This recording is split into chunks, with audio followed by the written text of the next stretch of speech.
Sekta ya uthondeki wa indo gũkũ bũrũri-inĩ ĩkoretwo ĩnyitĩrĩire nginyagia gĩcunjĩ kĩa 7.6 harĩ igana harĩ gũkũria ũtonga wa bũrũri, na ĩkandĩka andũ matanyihĩire 350,000.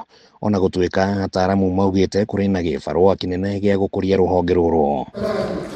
Akĩaria hĩndĩ ya igongona rĩa gũtuga ahotani thĩinĩ wa ikereka rĩa kana rĩa Jamhuri Kenya Awards, mũmbunge wa Kĩharũ Ndĩndĩ Nyoro augĩte atĩ thirikari nĩ ĩrabatara gwĩciria kerĩ mĩtaratara ĩrĩa ĩkoretwo ĩkĩarĩrwo ya gũkũria rũhonge rwa ũthondeki wa indo, angĩkorwo ũtonga wa bũrũri no nginyagia ũkũre. You realize that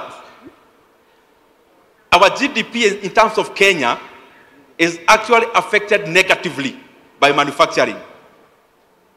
That tukiendelea kukuza manufacturing in what we call manufacturing in Kenya, it affects our GDP the other way around. Ndĩndĩ augĩte atĩ ihinda-inĩ rĩa mĩaka 40 mĩthiru ũtonga wa bũrũri ũkoretwo ũkĩgucio na thutha nĩ gũkorwo atĩ gĩcunjĩ kĩnene kĩa iganda cikoretwo cikĩrehe indo kuma nja wa bũrũri na gũciohera gũkũ werũ, akĩheana mũhiano wa kambuni cia wendia wa maguta ma kũruga. Ile kitu ambayo tunatumia dollars mingi sana kama Kenya is actually the input in edible oils.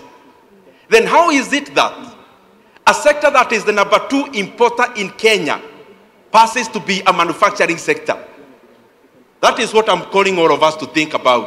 Mũhiano ũngĩ ũrĩa Ndĩndĩ aheanĩte nĩ wa sekta ya ũthondeki wa ngari, akiuga atĩ sekta ĩno ĩtigĩirwo wĩra wa kũnyitithania icunjĩ cia ngari, na rĩu akiuga atĩ nĩ nginyagia bũrũri ũthondeke mũtaratara wa kũhũthĩra indo iria ciumĩte gũkũ bũrũri-inĩ thĩinĩ wa ũthundũri. We have, for example, automobiles companies in Kenya, but do they actually manufacture or they assemble?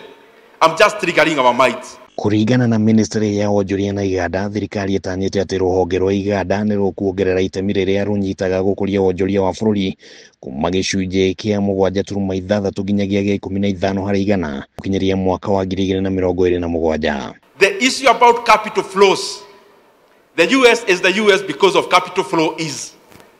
And the other countries that are grown are there because there is mobility of capital. No riboti ĩrĩa yarekereirio nĩ ngwatanĩro ya athondeki a indo gũkũ bũrũri-inĩ KAM thĩinĩ wa gĩcunjĩ gĩa kerĩ kĩa mwaka ũyũ yonanirie atĩ gĩcunjĩ kĩa 53.3 harĩ igana kĩa arĩa othe marĩ thĩinĩ wa sekta ya iganda gũkũ Kenya maugĩte atĩ nĩ gũkoretwo na ũritũ mũnene wa gũkũria iganda ũrĩa umanĩte na magoti ma igũrũ, kwaga agũri a indo, thũgũrĩ cia indo cia magendo na gũthingitha kwa rĩera rĩa kĩũteti. For Kenya to actually develop, we also have to make mobile capital, and therefore we have to participate in our own market.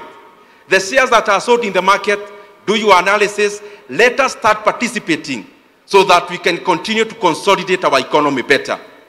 Nĩguo gũteithĩrĩria ũthundũri gũkũra gũkũ bũrũri-inĩ, Ndĩndĩ augĩte atĩ rũhonge rwa gĩthomo nĩ nginyagia rũigwo mũhari-inĩ wa mbere kĩmĩbango, na Ndĩndĩ augĩte atĩ kuongerera mbeca cia gĩthomo nĩ njĩra ĩmwe ya kũima ciana nyingĩ mweke wa mathomo na kũritũhĩria aciari mũrigo. Kenya should be thinking about bringing school fees down to have inclusivity in education. We should not be talking about increasing school fees or shifting capitation to the parent. Handũ-inĩ ha Kameme TV, rĩtwa rĩakwa nĩ Kĩmani Wangũnjiri.